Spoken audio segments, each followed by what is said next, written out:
Of course, the Ugandan people, I think initially they were very positive towards the ICC, and I think it's a very reason why I think Uganda was among the very first countries to ratify the ICC, and we've actually even gone ahead to domesticate it at the national level, and I think we did that in 2010.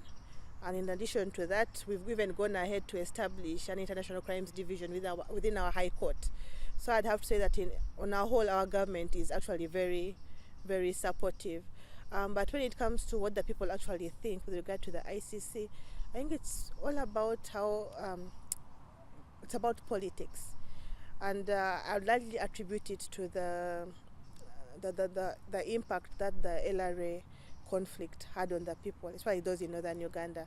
What actually happened was that at some point during the negotiations, because we had the Juba peace talks, okay, it was between the government of Uganda and the LRA rebels, and it was basically meant to find lasting solutions, to the conflict in northern Uganda.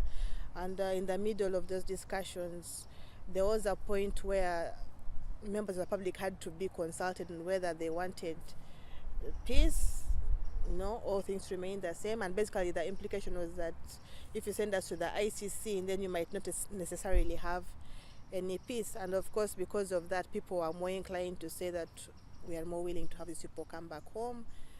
We will forgive them, and for the sake of peace, government should forget about sending them to the ICC. And I believe that's why at a certain point the government of Uganda tried to have the arrest warrants withdrawn, but of course the ICC refused to withdraw it. But to date, I believe most of the locals do not really, of course they don't appreciate what the ICC is all about, but they still had that misconception that if the LRA leaders were not forgiven or did not come back, then the war would continue.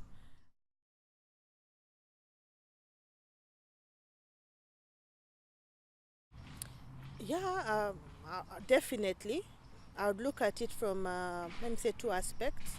Firstly, I think they need to start from the grassroots, in that you need to go to the common man, the man on the street or the person deep in the village, and explain to them what the ICC is all about. Because until that is done, then there will never be any appreciation of what the ICC is actually all about and what it can actually do in terms of ensuring that there is justice and accountability, and that our leaders actually held accountable for certain acts that they may have committed or they may have committed or omitted, to do.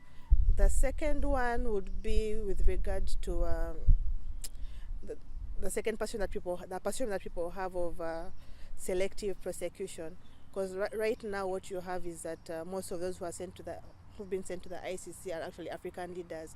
So maybe if they went out and prosecuted some leaders from other continents as well, then probably there'd be more confidence in the ICC as a court, and maybe we'd have this new perception that probably it's non-discriminatory in nature. But as of now, I think most African leaders are of the view that the ICC strictly targets African leaders, and that's the information that's being passed around.